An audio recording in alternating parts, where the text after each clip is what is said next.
October 14, 1943, 0800 hours, Schweinfurt, Germany.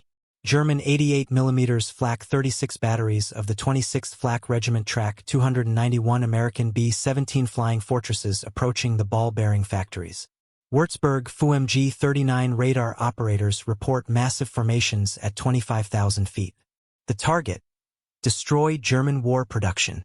The stakes: 20,000 German factory workers below, the future of the Reich's military machine, and 2,900 American airmen betting their lives on 4 Wright R-1820 radial engines and 13 Browning machine guns per aircraft. Obergefreiter Klaus Mendel pressed his eye to the rubber gasket of the Würzburg radar scope, watching the green phosphorescent blips crawl across the cathode-ray tube screen like luminous insects against black glass. The morning air over Schweinfurt carried the metallic taste of approaching weather, but the radar painted a clear picture of what was coming from the northwest. American heavy bombers, more than he had ever seen on a single raid, arranged in what the Luftwaffe intelligence officers called the staggered combat box formation. The Würzburg FuMG 39 had a range accuracy of 25 meters at maximum distance, and this morning it was tracking targets that registered as solid returns against the early autumn sky. Mendel called out the coordinates to the gun position telephone, his voice steady despite the magnitude of what was approaching. The range readings climbed steadily: 32 kilometers, 30, 28.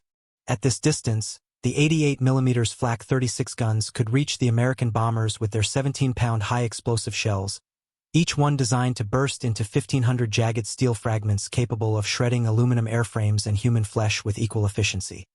The gun crews of the 26th Flak Regiment had been drilling for months on engaging American heavy bombers, but the sheer scale of this formation was unlike anything in their training manuals. Hauptmann Werner Hoffmann moved between the 4 88mm guns of his battery, checking the mechanical fuse-setting devices that would determine the precise altitude at which each shell would detonate.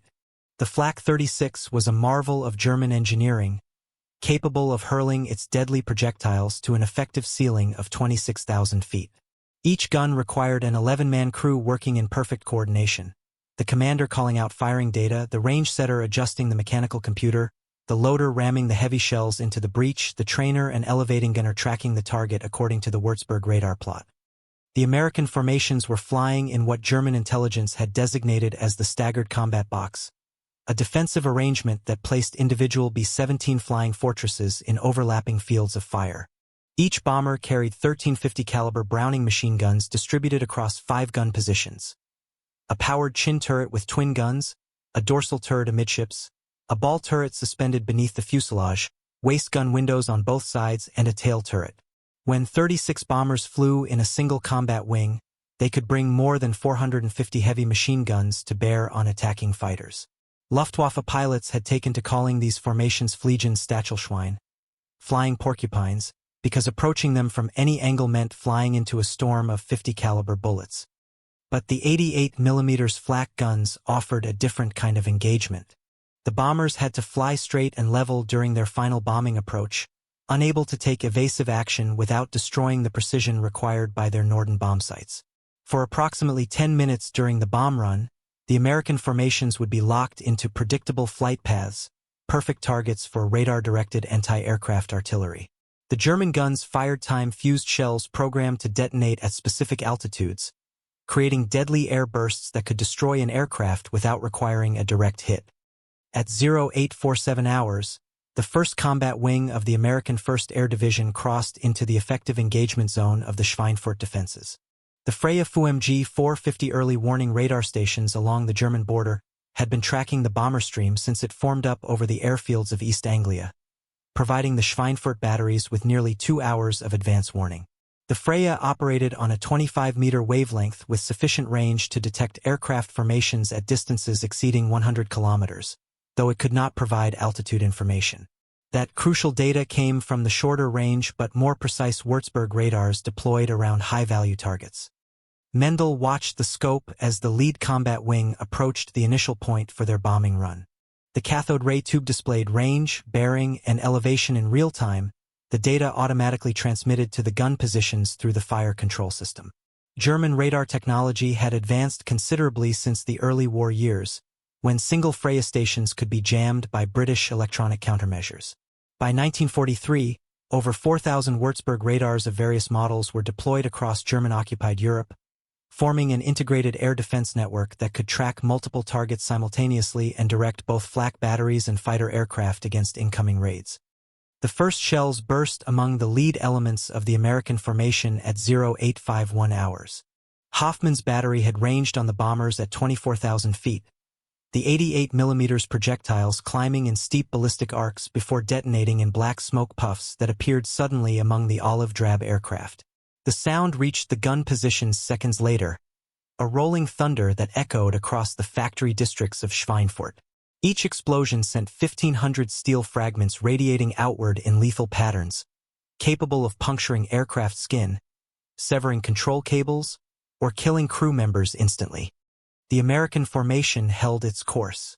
This was perhaps the most remarkable aspect of the B-17 flying fortress operations that German defenders had observed throughout 1943. Individual bombers could absorb tremendous damage and continue flying. Luftwaffe intelligence officers who examined crashed American aircraft discovered that, on average, it required 20 hits from 20mm cannon shells to bring down a B-17. The aircraft's structural design incorporated redundant systems and self-sealing fuel tanks that allowed it to function even when severely damaged. Stories circulated among German fighter pilots of B-17s returning to England with engines destroyed, tail sections shot away, and large portions of their wings missing. But the psychological effect on the American crews was something the German defenders could observe directly. Through binoculars, Hoffman watched individual bombers in the formation begin to show signs of battle damage. Smoke trails appeared as engines were hit, aircraft began to lag behind their formations, and some started the slow spiral that indicated loss of control. The rigid discipline required to maintain formation flying under intense anti-aircraft fire demanded extraordinary courage from men who were, on average, barely 20 years old. At 0854 hours, AB-17 from the 305th Bomb Group broke away from the lead formation, both outboard engines trailing black smoke. The aircraft began to lose altitude, becoming an isolated target for the 88mm batteries that could now concentrate their fire on a single bomber rather than attempting to disrupt an entire formation. Hoffman redirected 2 of his guns toward the damaged aircraft, the crews adjusting their aim point to intersect the bomber's descending flight path. The mathematics of anti-aircraft gunnery involved complex calculations of target speed, altitude, and direction combined with the ballistic characteristics of the shell and the time delay of the proximity fuse. The mechanical computers connected to each 88mm gun automatically solved these equations, but the human factor remained crucial. Gun crew training emphasized rapid target acquisition and smooth tracking, because even small errors in pointing could result in shells bursting hundreds of meters away from their intended targets. The damaged B-17 represented both an opportunity and a tactical problem for the German defenses. A single isolated bomber was easier to hit than aircraft flying in the protective envelope of a combat box formation, but it also drew defensive attention away from the main force approaching the primary targets. Luftwaffe tactical doctrine emphasized concentration of fire against the largest formations to achieve maximum disruption of bombing accuracy. Individual stragglers would be left to the fighter aircraft that typically attacked bombers on their withdrawal route. Mendel adjusted his radar tracking to follow the main formations approaching the ball-bearing factories. The Schweinfurt industrial complex represented one of Germany's most critical war production centers, manufacturing precision bearings essential for tank transmission systems, aircraft engines, and naval equipment. American strategic bombing doctrine identified ball bearings as a bottleneck commodity whose destruction would cascade throughout German war production. Previous raids in August 1943 had reduced bearing production by 40%, but German industrial dispersal and emergency stockpiles had maintained adequate supplies for military production. The American formations were now within 5,000 meters of their initial points, the geographic coordinates where bombardiers would take control of their aircraft for the final approach to target. The Norden bombsight required approximately 10 minutes of straight and level flight to achieve the precision necessary for effective strategic bombing. During this period, the B-17s would be most vulnerable to anti-aircraft fire because they could not take evasive action without compromising their bomb run accuracy. Hoffmann's battery had expended 64 rounds of 88mm ammunition in the first 8 minutes of engagement, a rate of fire that would quickly deplete their ready ammunition if maintained throughout the attack. Each shell weighed 17 pounds and required precise handling during the loading sequence. The gun crews had trained to maintain a sustained rate of fire of 12 rounds per minute per gun under combat conditions, though this pace could be increased to 20 rounds per minute for brief periods during critical phases of an engagement. The ballistics of the 88mm Flak 36 were well suited to engaging high-altitude bombers. The gun could elevate to 85 degrees and traverse a complete circle, providing engagement capability against targets approaching from any direction. Shell velocity was approximately 840 meters per second, giving the projectile sufficient kinetic energy to reach altitudes exceeding 8,000 meters while retaining lethal fragmentation effects. The time delay fuses were set mechanically based on radar range data, detonating the shells at predetermined altitudes to create air burst patterns designed to damage multiple aircraft simultaneously. At 0857 hours, the lead elements of the American formation reached their initial points and began the bombing approach. Mendel watched his radar scope as the aircraft formations tightened their intervals and aligned on the factory complex below. The B-17s reduced airspeed slightly to provide their bombardiers with the stable platform necessary for precision bombing, making them even more predictable targets for the 88mm batteries. The sound of aircraft engines was now clearly audible over the industrial districts of Schweinfurt, the deep rumble of 1,164 Wright R-1820 radial engines creating a mechanical thunder that resonated through the factory buildings. Each B-17 carried 4 of these engines, air-cooled radials that produced 1,200 horsepower under normal operating conditions. The engines were mounted in individual nacelles suspended beneath the aircraft's wings, a configuration that provided some protection against battle damage by isolating engine fires from the main fuselage structure. German fighter aircraft were also engaging the American formations, though coordination between flak batteries and interceptor aircraft remained problematic throughout the war. Messerschmitt Bf-109 and Focke-Wulf 190 fighters of Jägerschwader 26 and JG-11 were making head-on attacks against the bomber formations, having learned that frontal approaches offered the best chance of inflicting critical damage before entering the defensive fire zones of the B-17's gun positions. Head-on attacks also exposed the bomber's most vulnerable area, the nose section where the bombardier and navigator were located behind relatively thin armor plating. The German fighter pilots faced their own tactical challenges when engaging B-17 formations. Luftwaffe analysis indicated that average pilots hit their targets with only 2% of the rounds fired, meaning that achieving the 20 hits necessary to down a B-17 required firing approximately 1,020mm cannon shells. Most German fighters carried limited ammunition loads, typically 60 to 100 rounds per gun, making sustained engagement with large bomber formations problematic.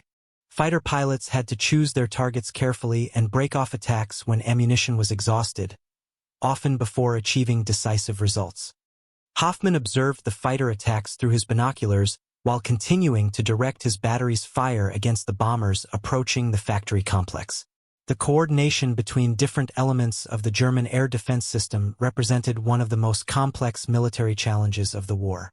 Fighter aircraft required freedom of movement to execute their attacks, but this meant that flak batteries had to restrict their fire to avoid hitting friendly aircraft. Radio communication between fighter controllers and anti-aircraft commanders was limited by equipment shortages and the tactical requirement to maintain radio silence during combat operations. At 0903 hours, the first bombs began falling on the Schweinfurt ball-bearing factories. The bombardiers in the lead aircraft released their loads on visual identification of the target, with following aircraft dropping their bombs on the lead bombardier's command to maintain formation integrity. Each B-17 carried approximately 6,000 pounds of high-explosive and incendiary bombs, typically consisting of multiple 500-pound general-purpose bombs designed to destroy industrial machinery and create fires that would spread throughout the factory complexes. The bombing accuracy was remarkably good despite the intense anti-aircraft fire. American bombardiers had trained extensively with the Norden bombsight, a gyroscopically stabilized telescopic sight coupled to an electromechanical computer that could automatically control the aircraft during the bomb run. The Norden system required precise inputs for altitude, atmospheric conditions, airspeed, ground speed, and drift, but in the hands of skilled bombardiers it could achieve accuracy within hundreds of feet from altitudes exceeding 20,000 feet. Mendel continued tracking the bomber formations as they passed over the target area and began their withdrawal to the northwest. The radar scope showed aircraft scattered across a wider area than during their approach, indicating that formation discipline had deteriorated under the stress of combat. Individual B-17s were dropping out of formation due to battle damage, reduced engine power, or crew casualties. These stragglers would face the most dangerous part of their mission during the withdrawal, when German fighter aircraft would concentrate their attacks on isolated bombers that could no longer rely on the protective firepower of the combat box formation. The 88mm batteries continued engaging targets of opportunity as the American formations passed beyond the immediate area of the Schweinfurt factories. Hoffmann's battery had expended 127 rounds of ammunition during the 20-minute engagement, achieving what appeared to be several direct hits on bomber aircraft, but without observing any confirmed aircraft destroyed. Anti-aircraft gunnery effectiveness was difficult to assess during combat because damaged aircraft often continued flying until they were far from the gun positions, making it impossible to observe whether they eventually crashed or made successful forced landings. German post-battle analysis would later confirm that the American formations had suffered severe casualties during the October 14th attack. Of the 291 B-17 flying fortresses that participated in the mission, 60 were shot down by German fighters and anti-aircraft fire. Another 17 bombers were so heavily damaged that they crashed during landing attempts or were subsequently scrapped due to irreparable battle damage. A total of 594 American airmen were listed as missing in action, most of whom were presumed killed when their aircraft were destroyed during combat. The German defenders also paid a price for their success. Fighter aircraft of JG-26 and JG-11 lost 18 aircraft during the engagement, with 12 pilots killed and 6 captured after bailing out over German territory.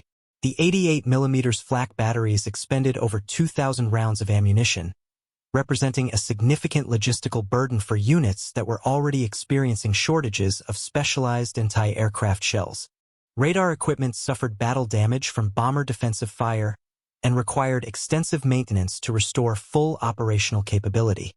But the immediate tactical success could not obscure the strategic implications that German military leaders were beginning to recognize. The American 8th Air Force was demonstrating an ability to sustain heavy losses while continuing to mount large-scale bombing operations against German industrial targets. Intelligence reports indicated that American aircraft production was increasing rapidly, with new B-17 flying fortresses rolling off assembly lines at rates that exceeded German fighter production by substantial margins. Oberst Adolf Galland, commander of the German fighter forces, had examined crashed American bombers and concluded that the B-17 represented a fundamental challenge to German air defense doctrine. In his assessment, the flying fortress combined heavy armor, enormous altitude capability, and defensive armament in a single aircraft design that was specifically optimized for strategic bombing operations. The American combat box formations multiplied these individual aircraft capabilities, creating bomber streams that could fight their way to target and return despite facing the entire German air defense system. The industrial capacity supporting American bombing operations was perhaps even more significant than the technical characteristics of individual aircraft. German reconnaissance flights over England had photographed extensive airfield construction throughout East Anglia, indicating that the 8th Air Force was expanding its operational capacity far beyond current levels. American production figures suggested that B-17 manufacturing was approaching 1 aircraft per day from Boeing facilities alone, with additional production from Douglas Aircraft and other contractors. Field Marshal Erhard Milch, State Secretary for the Luftwaffe, had examined the first crashed B-17 in October 1942 and immediately recognized the implications for German air defense. In his assessment, the combination of American heavy bomber technology and industrial production capacity meant that Germany would face increasingly massive bombing attacks throughout 1943 and beyond. His conclusion was stark. Things don't look rosy for our big cities. The Schweinfurt raid confirmed this analysis with devastating clarity. The German radar operators who tracked the October 14th attack observed formation discipline and navigational precision that indicated extensive crew training and operational experience. American bomber crews were flying complex missions that required coordination between multiple aircraft over distances exceeding 800 kilometers, maintaining formation integrity while under constant attack from fighter aircraft and anti-aircraft artillery. The level of training necessary to execute such operations suggested that the United States was treating strategic bombing as a primary military capability rather than a secondary support function. Technical intelligence gathered from crashed American aircraft revealed sophisticated electronic equipment that enhanced B-17 operational effectiveness. The bombers carried radio navigation aids, radar identification systems, and electronic countermeasures designed to reduce the effectiveness of German radar-directed defenses. The Americans were clearly investing substantial resources in developing technologies specifically designed to overcome German air defense systems. The aftermath of the Schweinfurt raid provided German intelligence officers with detailed evidence of American bomber construction techniques and operational procedures. Examination of shot-down aircraft revealed self-sealing fuel tank systems that could contain small-caliber hits without catastrophic fire. Armor plating protected crew positions from defensive fighter attacks. Redundant control systems allowed continued flight operations even when primary systems were damaged. The B-17 design incorporated lessons learned from early combat operations and reflected American industrial capacity to implement complex engineering solutions on a mass production scale. Psychological warfare aspects of strategic bombing were also becoming apparent to German military analysts. The American bombers were striking targets deep within German territory during daylight hours, demonstrating that the Luftwaffe could not prevent attacks on critical industrial facilities. German civilian morale was affected by the visible evidence that American aircraft could penetrate German air defenses and attack targets at will. Factory workers in Schweinfurt had witnessed 291 enemy bombers flying overhead in broad daylight, dropping thousands of pounds of high explosives on their workplace with apparent impunity. The October 14th attack represented a turning point in German perceptions of the air war over Europe. Prior to 1943, Luftwaffe leaders had expressed confidence that German fighter aircraft and anti-aircraft defenses could inflict prohibitive casualties on American bombing operations. The reality of sustained American attacks at the scale demonstrated over Schweinfurt forced a fundamental reassessment of German defensive capabilities and strategic options. Hauptmann Hoffmann submitted his after-action report 3 days after the October 14th engagement, documenting ammunition expenditure, equipment performance, and observed results. His battery had fired 127 rounds of 88 mm ammunition over 23 minutes of continuous engagement, achieving multiple near-miss patterns against American bomber formations but without confirmed aircraft destroyed. The report noted excellent performance by radar tracking equipment and communication systems, but recommended increased ammunition allocations to sustain prolonged engagements against large-scale bomber attacks. The tactical lessons learned from the Schweinfurt engagement would influence German air defense doctrine for the remainder of the war. Concentration of anti-aircraft artillery around critical industrial targets proved effective in disrupting bombing accuracy and inflicting casualties on attacking formations. Radar-directed fire control provided the precision necessary to engage high-altitude targets effectively. Coordination between different elements of the air defense system remained problematic but showed improvement compared to earlier engagements. But strategic assessments painted a more sobering picture. American industrial capacity was producing heavy bombers faster than German defenses could destroy them. The United States was training aircrew replacements at rates that allowed the 8th Air Force to sustain heavy combat losses while simultaneously expanding its operational capabilities. German fighter production was constrained by material shortages and competing demands from other military priorities. The human cost of the air war was becoming apparent to both sides. American aircrew casualties for 1943 exceeded those of entire infantry divisions engaged in ground combat. German fighter pilot losses were equally severe, with experienced pilots being replaced by hastily trained replacements who lacked the skills necessary to engage American bombers effectively. The war of attrition in the skies over Europe was consuming the most technically skilled personnel from both air forces at unsustainable rates. Weather conditions during late October 1943 provided a temporary respite from large-scale bombing operations, but German intelligence reports indicated continued American preparations for expanded attacks. Additional bomber groups were arriving at bases throughout England. Long-range fighter aircraft were being developed to provide escort coverage for bombing missions deep into German territory. Electronic countermeasures equipment was becoming standard on American bombers, reducing the effectiveness of German radar-directed defenses. The strategic implications extended far beyond the immediate military situation. German war production was becoming increasingly vulnerable to systematic destruction by American bombing operations.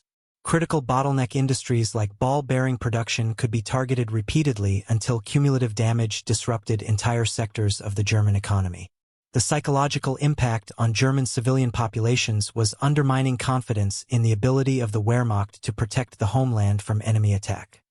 Mendel returned to his Würzburg radar position on October 21, 1 week after the Schweinfurt raid. The equipment had been repaired and recalibrated following battle damage, and additional ammunition had been delivered to the 88mm battery positions. But the fundamental strategic situation remained unchanged. American heavy bombers would continue attacking German industrial targets in increasing numbers and with improving effectiveness. The Luftwaffe lacked the resources to prevent these attacks or to inflict casualties sufficient to force suspension of American operations. The technical superiority of American heavy bomber design was becoming apparent even to German personnel who had initially dismissed the B-17 as inferior to German aircraft. The Flying Fortress combined range, bomb load, defensive armament, and structural durability in a configuration optimized for strategic bombing operations. German aircraft designers had concentrated on different performance parameters, emphasizing speed and maneuverability for tactical operations rather than the payload and survivability characteristics necessary for long-range bombing missions. Manufacturing techniques employed in B-17 production also reflected American industrial advantages. The aircraft incorporated complex systems and high-precision components that required advanced manufacturing capabilities and substantial raw material inputs. German intelligence estimates suggested that each B-17 required approximately 150,000 man-hours to manufacture, representing a massive investment in skilled labor and industrial capacity. The fact that American factories were producing these aircraft at rates exceeding one per day indicated industrial resources far beyond German capabilities. The October 14th engagement demonstrated that American bombing operations had evolved beyond the experimental stage into systematic strategic warfare against German industrial capacity.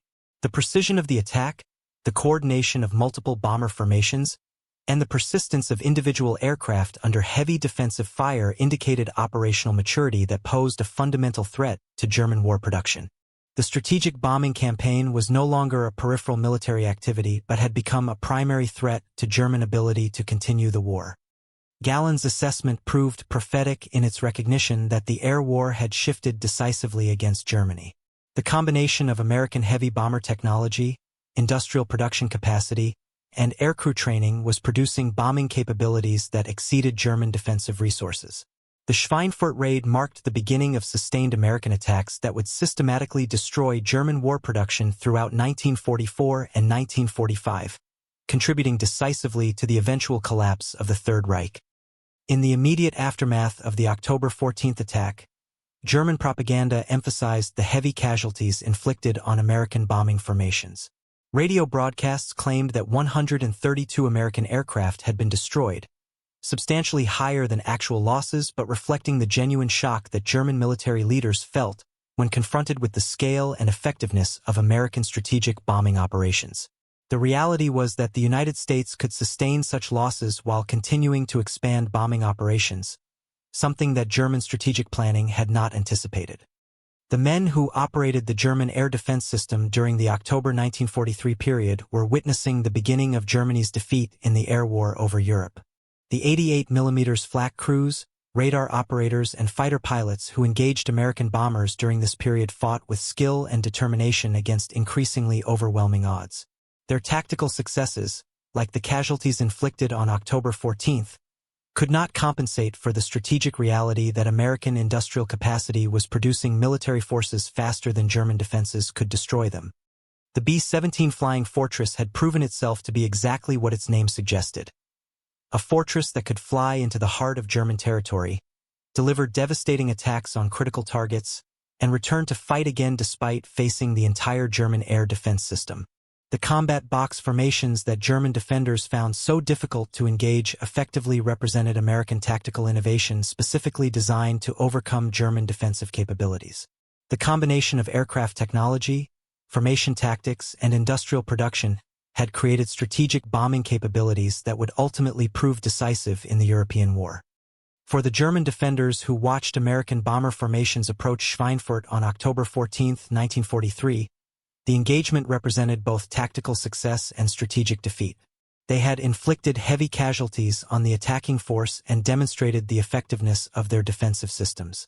But they had also witnessed the beginning of systematic destruction of German war production by an enemy whose resources appeared virtually unlimited.